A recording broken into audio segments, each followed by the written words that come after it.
अस्सलाम वालेकुम। मैं हूं ज़िशान, आप देख रहे हैं ऑटोमोटिव पाकिस्तान। प्यारे दोस्तों, पाकिस्तानी मार्केट में बहुत सारे नए प्लेयर्स शामिल हो रहे हैं। अलबत्ता एक अमर जो आपने देखा होगा वो ये है कि ज़्यादातर कंपनीज अपनी ओल्ड जनरेशन गाड़ियों का इंतखाब कर रही हैं।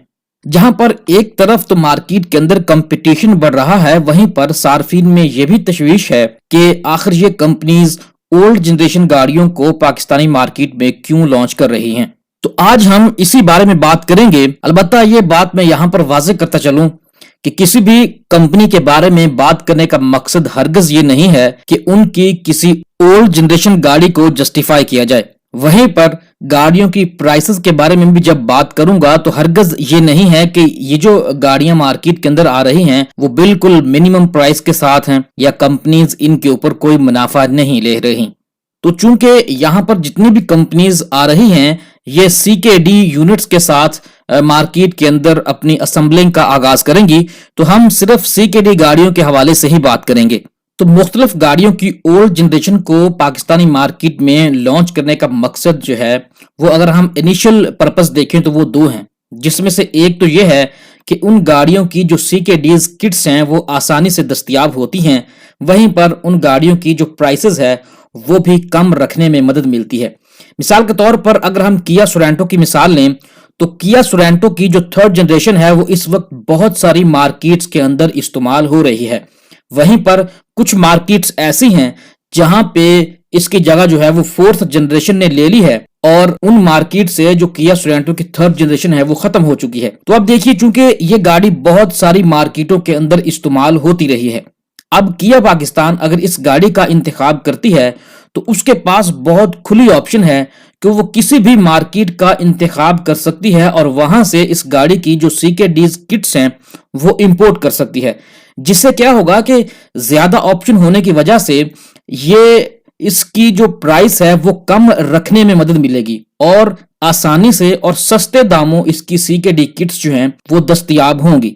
वहीं पर बहुत सारे लोगों को ये कहते हुए भी मैंने सुना है कि चूंकि किया पाकिस्तान ने जब पाकिस्तान में अपना ऑपरेशन शुरू किया तो उस वक्त किया सोरेंटो की जो फोर्थ जनरेशन थी वो मार्केट के अंदर लॉन्च नहीं हुई थी। तो ऐसा कोई केस नहीं है। मैं अगर आपको इसकी मिसाल यूं दूं कि किया ने 2018 में किया कार्निवल को पाकिस्तानी मार्केट के अंदर लॉन्च किया और कुछ महीने पहले यानी जून 2020 के अंदर किया कार्निवल की फोर्थ जनरेशन को आलमी मार्केट के अंदर लॉन्च किया गया है।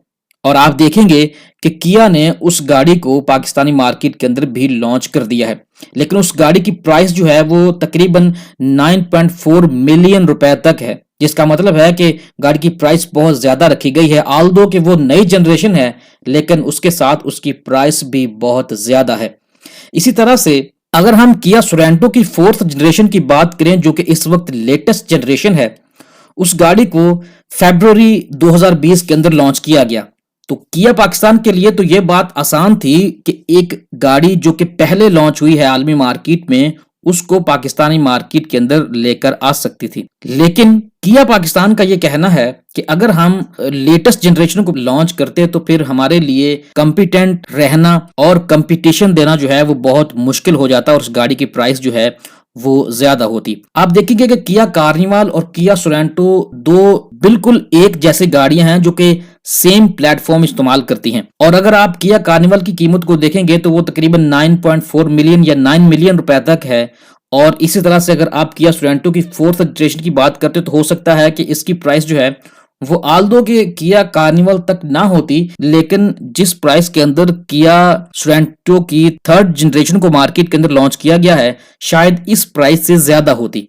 इसी तरह से अगर हम किया पिकेंटो की बात करें तो हालिया इंटरव्यू में किया के CEO से यह सवाल किया गया कि आप अपनी गाड़ियों की मुख्तलिफ ओल्ड जनरेशन ही क्यों लॉन्च कर रहे हैं। Reason why we had to bring one generation, the new generation Picanto was very expensive, and we had introduced that in Pakistan market, considering the people who are very sensitive about pricing of cars, especially the entry level car, which is 600cc car, 800cc car, 1000cc car.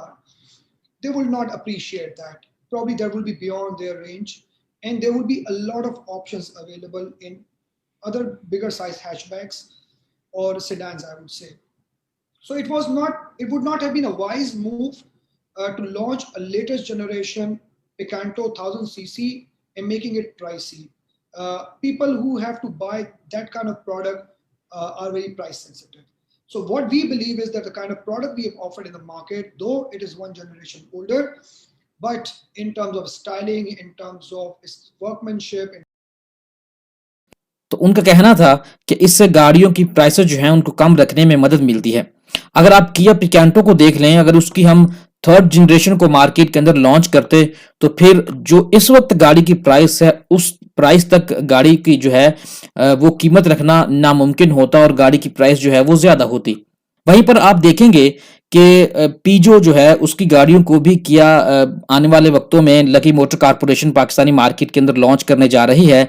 वहां पर भी आपने देखा कि piezo 2008 गाड़ी lucky motor corporation की जानिब से इंपोर्ट की गई है, वो भी गाड़ी की ओल्ड जनरेशन है, आई थिंक फर्स्ट जनरेशन है। उसकी वजह भी यही है कि चूंकि वो दुनिया की मार्केट्स के अंदर बहुत सारी मार्केट्स के अंदर ऑब्सोल्यूट हो चुकी है और वो इस्तेमाल नहीं हो रही। लकी मोटर कारपोरेशन के लिए ये बात उनके पास वसी ऑप्शन मौजूद होगी कि वो दुनिया की किसी भी मार्केट से उस गाड़ी की सीकेडी किट्स जो हैं वो सस्ते दामों इंपोर्ट कर सकते हैं। वहीं पर एक और केस ये है कि अगर कोई कंपनी लोकल प्रोडक्शन का आगाज करती है तो इन तमाम तर गाड़ियों की जो प्रेस डाइज होती हैं वो किसी भी दूसरी मार्केट से अक्वायर करना आसान होता है, चूंकि ये गाड़ियां उन मार्केट्स के अंदर इस्तेमाल हो चुकी होती हैं और वहां पर नई जनरेशन ने आना होता है, तो वहां से इस गाड़ी के जो पार्ट्स हैं या इस गाड़ी के रिलेटेड जितने भी इक्विपमेंट्स हैं वहां से एक्वायर करना आसान होता है।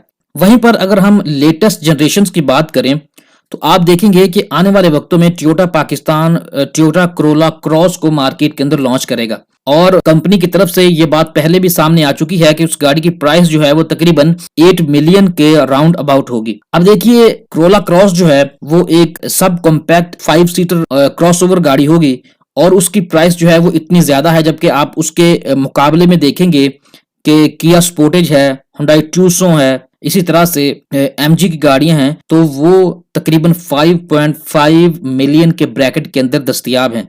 जबकि टोयोटा लेटेस्ट जनरेशन को तो लेकर आएगा लेकिन उस गाड़ी की प्राइस इतनी ज्यादा होगी कि उसकी जो वायबिलिटी है वो एक बहुत बड़ा सवाल या निशान होगा। तो प्यारे दोस्तों, ये कुछ वजूहात थी जिस वजह से ये कंपनीज ओल्ड जनरेशन गाड़ियों का इंतखाब करती हैं। बहरहाल हमारा ये मानना है कि इन कंपनीज को चाहिए कि ये वक्त पर अपनी गाड़ियों के मॉडल अपग्रेड और फेसलिफ्ट अपग्रेड का इंतजाम किया करें ताकि लोग जो हेफ्टी प्राइसेस अदा करते हैं उनके बदले उनको बेहतरीन प्रोडक्ट्स जो हैं वो मुयस्सर आ सकें। उम्मीद है कि आपको हमारी आज की वीडियो पसंद आई होगी। अगर आप हमारे चैनल पर नए हैं तो काइंडली हमारे चैनल को सब्सक्राइब कर लीजिए। शुक्रिया।